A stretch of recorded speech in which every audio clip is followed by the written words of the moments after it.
ஒரு பக்கம் எந்த உயிரையும் ஒரே கடியில 2 துண்டா வெட்டக்கூடிய பயங்கரமான வேட்டைக்காரன். இந்த உலகத்துல உள்ள மொத்த கடலுக்கும் ராஜா, த கிரேட் ஒயிட் ஷார்க். இன்னொரு பக்கம் இரும்ப கூட ஒரே கடியில நொறுக்கி போட்டு ஒரே கடியில பீஸ் பீஸ் ஆக்கிடும். நதிகளின் பேரரசன், த சைலண்ட் கில்லர். இப்படி பல பெயர்கள் கொண்ட பயங்கரமான மிருகம் தான் த நைல் crocodile. இந்த 2 டெட்லியஸ்ட் பிரிடேட்டர்ஸும் ஒருத்தருக்கொருத்தர் சந்திக்க வாய்ப்பே இல்லை. பட் ஒருவேளை இந்த 2 பயங்கரமான வேட்டைக்காரர்களும் ஒருத்தருக்கொருத்தர் மோதுனா கடைசியில யார் ஜெயிப்பா?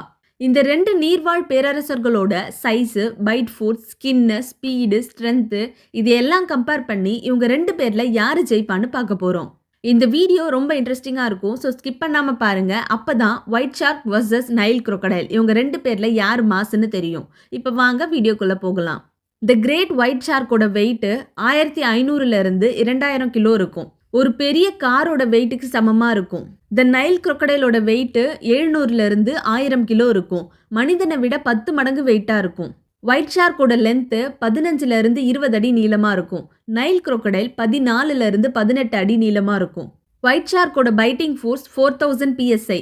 இதுக்கு 300க்கும் மேலே பற்கள் இருக்கும். கத்தியால் வெட்டுற மாதிரி மோசமாக கடிக்கும். நைல் crocodileோட பைட்டிங் ஃபோர்ஸ் 5000 PSI.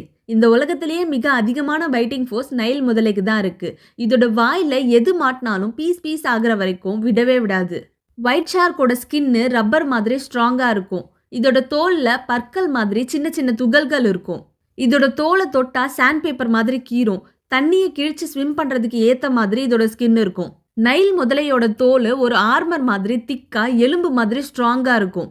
இதோட தோல் வெயில்ல இருந்தும் மற்ற மிருகங்க கிட்ட இருந்து தப்பிக்கவும் ஒரு பாதுகாப்பு கவசம் மாதிரி பயன்படுது. கிரேட் ஒயிட் ஷார்க் மணிக்கு 56 கிலோமீட்டர் வேகமா நீந்தும். நைல் crocodile மணிக்கு 18 கிலோமீட்டர் வேகமா நீந்தும். ஒயிட் ஷார்க்கோட வேட்டையாடுற ஸ்டைலே ரொம்ப வித்தியாசமா இருக்கும். கீழே இருந்து ஒரு மிசைல் மாதிரி அட்டாக் பண்ணும். என்ன நடக்குதுன்னு தெரியறதுக்கு முன்னாடியே அதோட இரைய ஒரே கடியில பாதியா துண்டு போட்டுரும். நைல் முதலை ரொம்ப சைலண்டா இருக்கும். திடீர்னு ஒரே ஜம்ப்ல தாவி கடிக்கும். ஒரு வாட்டி இரையை பிடிச்சிட்டா அதை விடவே விடாது. அந்த இரையை தண்ணிக்குள்ளே இழுத்துட்டு போயிட்டு இறை மேலே சுருண்டு சுருண்டு எலும்பெல்லாம் முழுசாக நொறுங்கி பீஸ் பீஸாக கிழிச்சு கொடூரமாக வேட்டையாடும். ஒயிட் ஷார்க் பல மணி நேரம் கூட சண்டை போடும். எவ்வளோ டைம் ஆனாலும் ஷார்க்கோட ஸ்ட்ரென்த்து, ஸ்டாமினா ஒரே மாதிரி ஸ்ட்ராங்காக இருக்கும். பட் crocodileஆல ரொம்ப நேரம் ஃபைட் பண்ண முடியாது. கொஞ்ச நேரத்திலேயே சோர்ந்துடும். ஸோ லாங் ஃபைட்டில் ஷார்க் தான் வின் பண்ணும். ஒயிட் ஷார்க் சால்ட் வாட்டரில் தான் வாழும். கடல் தான் அதுக்கு வீடு. crocodile ஃப்ரெஷ் வாட்டரில் வாழும். நதி தான் அதுக்கு வீடு.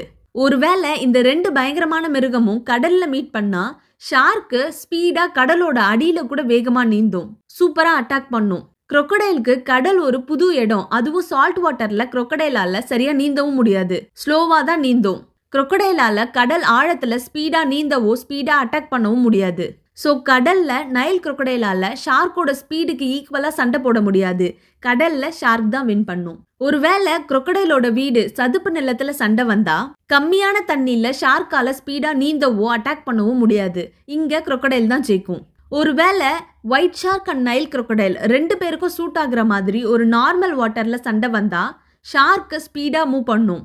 crocodile வேகமாக ஜம்ப் பண்ணி பாயும். பட் ஷார்க்கோட ஸ்பீடும் அதோட பைட்டும் முதலையை விட அதிகமாக இருக்கும். crocodileோட ஆர்மர் ஸ்கின் ஷார்க்கை விட ஸ்ட்ராங்காக இருக்கும். ஸோ நார்மல் வாட்டரில் ஷார்க் தான் 70% வின் பண்ணும். உண்மையான கடல் ராஜா த கிரேட் ஒயிட் ஷார்க். உண்மையான நதிகளின் பேரரசன் Nile crocodile. So final answer, the great white ஷார்க்கும் நைல் crocodileக்கும் சண்டை வந்தால் ஒயிட் ஷார்க் வின் பண்ணது தான் நிறைய வாய்ப்புகள் இருக்குது. பட் இருந்தாலும் இந்த 2 மிருகத்தோட வெற்றியும் அதோட சூழலை பொறுத்தது. இந்த 2 டெட்லியஸ்ட் பிரிடேட்டர்ஸில் எனக்கு ரொம்ப பிடிச்சது த கிரேட் ஒயிட் ஷார்க் தான். உங்களுக்கு இந்த 2 பேரில் எந்த மிருகத்தை பிடிச்சிருக்குன்னு எனக்கு கமெண்ட்டில் சொல்லுங்கள். இந்த வீடியோ உங்களுக்கு யூஸ்ஃபுல்லாக இருந்திருந்தா மறக்காமல் லைக் பண்ணிவிட்டு ஜஸ்ட் தமிழ் ஃபேக்ட்ஸ் சேனலை சப்ஸ்கிரைப் பண்ணிவிடுங்க. என்னோட வீடியோவை கடைசி வரைக்கும் பார்த்ததுக்கு ரொம்ப ரொம்ப தேங்க்ஸ். அடுத்த வீடியோவில் மீட் பண்ணுற வரைக்கும் see you, டாட்டா, பாய்.